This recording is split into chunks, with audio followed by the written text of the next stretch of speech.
सब कुछ सही चल रहा होता है। अब गौरव और बाकी सब सेकंड ईयर में पहुंच गए थे और अपनी पर्सनल लाइफ को भी एंजॉय कर रहे होते हैं। जब गौरव अपने घर झांसी जाता है तो वह अपने परिवार को रूही और उसके परिवार के बारे में बताता है कि कैसे वो दोनों एक दूसरे से मिले। हालांकि गौरव ने किस वाली बात घर वालों को नहीं बताई थी, पर उसने रैगिंग वाली बात बताई थी जिसकी वजह से वो दोनों पहली बार मिले थे। उसने ये बात भी बताई कि कैसे उन दोनों के बीच प्यार हुआ। गौरव की मां सुधा, पापा रोहन और दादी जैस्मिन ये बात सुनकर बहुत खुश हुए थे। कॉलेज में सब उन्हें आइडियल कपल कहते थे, पर जैस्मिन के मन में क्या चल रहा था ये तो वही जानती थी। क्योंकि साक्षी की सुरक्षा की जिम्मेदारी रूही को मिली थी, इसलिए वह साक्षी के फोन का भी एक्सेस अपने पास रखती थी ताकि कोई गंभीर बात होने पर वो अपने बॉस यानी अमर सिंह को बता सके। फिलहाल 1 साल के अंदर ऐसा कुछ नहीं हुआ था, लेकिन साक्षी का प्लान जिसकी वजह से उसने गौरव को माफ किया था वह साक्षी की एक चाल थी। ये जानकर वह बहुत गुस्सा हुई। हालांकि गौरव ने उससे अगले दिन माफी मांग ली थी, लेकिन बदले की आग अभी उसके अंदर बुझी नहीं थी।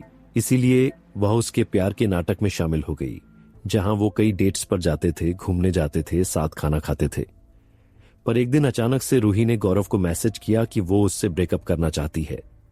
गौरव को लगा कि वो मजाक कर रही है, पर रूही सीरियस है। ये जानकर वह घबरा गया। गौरव समझ नहीं पा रहा था कि ऐसा क्या हुआ कि रूही उससे ब्रेकअप करना चाहती है। गौरव कहता है, रूही एक बार मुझे बताओ तो सही कि आखिर बात क्या है, वजह क्या है ब्रेकअप की। पर वह कुछ बताने को तैयार नहीं थी।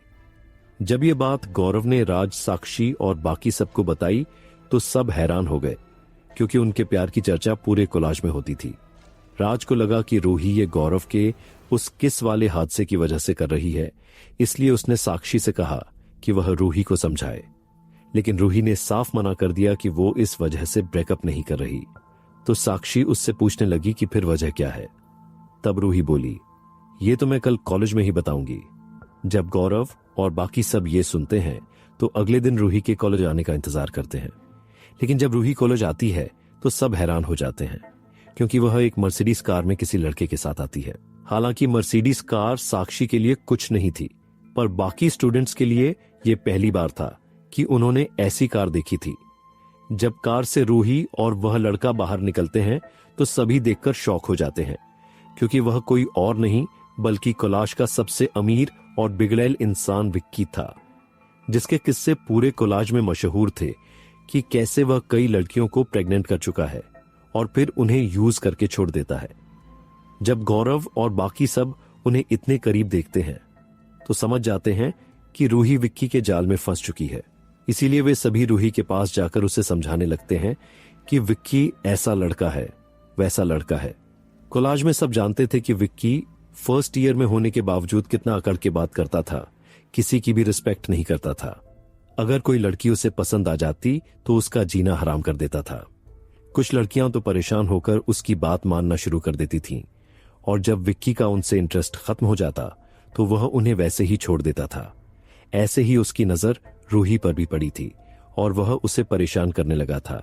गौरव और बाकी सब ने मिलकर डीन से उसकी शिकायत की थी, लेकिन क्योंकि विक्की के पिता कोलाज के सबसे बड़े डोनेटर थे, उसे सिर्फ मना करके छोड़ दिया गया।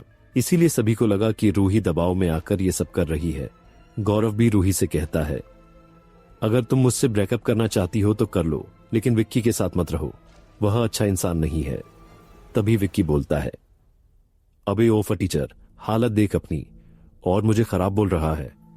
इतना जान ले, जिसके पास पैसे होते हैं लड़की भी उसी के पास होती है।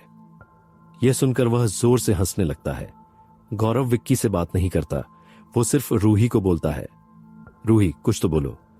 पर रूही कुछ नहीं बोलती और फिर विक्की से कहती है, चलो विक्की, इन पटीचरों से दूर चलते हैं।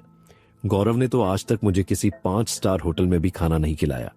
जब देखो तब मिलने के लिए पार्क में बुला लेता था, और कभी कुछ खिलाता था तो रोड साइड के ठेलों का खाना। ये सुनकर गौरव बहुत दुखी हो जाता है।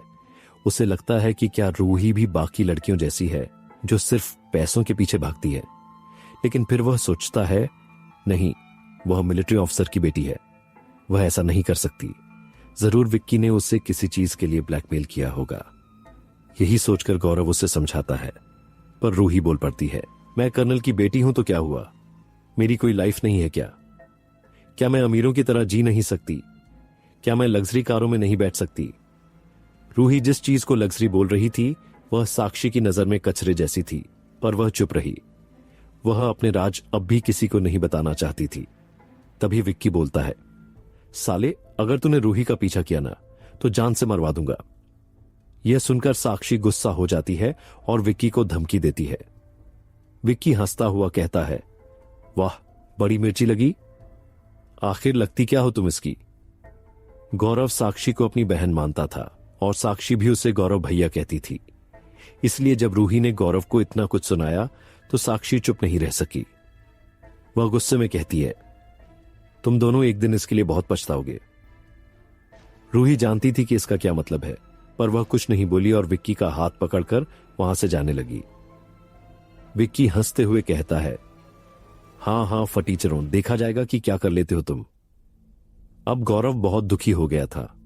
वह रात भर सो नहीं पाया और रूही को मैसेज करता रहा कि रूही प्लीज एक बार अकेले में मिल लो। बहुत मिन्नतों के बाद रूही कोलाश के पास वाले गार्डन में मिलने के लिए राजी हुई। सुबह जब गौरव वहां पहुंचा तो कोई नहीं था। कुछ देर बाद रूही आई, लेकिन गौरव उसे पहचान नहीं पाया, क्योंकि वह जो लड़की हमेशा सिंपल कपड़े पहनती थी आज ऐसे कपड़े पहनकर आई थी जिनसे उसका पूरा फिगर दिख रहा था।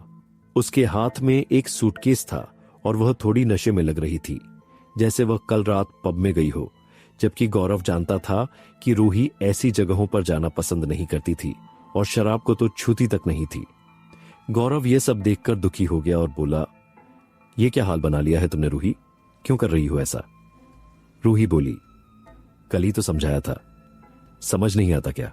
चलो फिर से बता देती हूं, मुझे अपनी लाइफ एंजॉय करनी है। गौरव यह सुनते ही रोने लगा। जैसी रूही वह जानता था वह अब कहीं और चली गई थी। तभी रूही सूटकेस उसके सामने फेंकती है और कहती है, ये लो तुम्हारे घटिया गिफ्ट्स, इतने दिनों से दिए थे ना। फिर वह अपने गले में पहना डायमंड नेकलेस दिखाकर कहती है, देखो, यह है 12 लाख का नेकलेस, विक्की ने कल रात दिया है। तुम जिंदगी भर मेहनत कर लेते तो भी नहीं दे पाते। और आगे कहती है, कल रात मैंने विक्की के साथ बहुत मेहनत की है, इसलिए बहुत थकी हुई हूं। यह कहकर वह जाने लगती है। गौरव उसे समझाने आया था, पर यह रूप देखकर वह समझ गया कि अब रूही को समझाना नामुमकिन है। रूही के जाने के बाद वह फूट फूट कर रोने लगा और बिखरे हुए गिफ्ट्स वापस सूटकेस में रखने लगा। पार्क में लोग आ चुके थे और उसकी हालत देखकर फुसफुसाने लगे। बेचारे के साथ कितना बुरा हुआ। एक लड़की बोली, अगर मैं रूही होती तो गौरव को कभी नहीं छोड़ती। दिल का अमीर होना जरूरी है, जेब का नहीं। गौरव जैसा लड़का कहां मिलता है। गौरव सूटकेस उठाकर हॉस्टल लौट आया। सब उसे देखकर मायूस हो गए। वह सबका चहेता था और आज इस हालत में था। रूम में पहुंचा तो तीनों दोस्त उसे समझाने लगे, पर वह सुनने की हालत में नहीं था। 2-3 दिन ऐसे ही बीत गए। वह कॉलेज भी नहीं जा रहा था। उधर घर वाले भी संपर्क करने की कोशिश करते रहे, पर गौरव उनसे बात नहीं करना चाहता था। तब सुनील ने घर फोन करके सब बता दिया। सुनकर सब गुस्से में आ गए। उन्होंने रूही को अपनी बहू मान लिया था। अब उसका यह रूप जानकर उसे नफरत करने लगे। अपने बच्चे की हालत देखकर सब दुखी थे।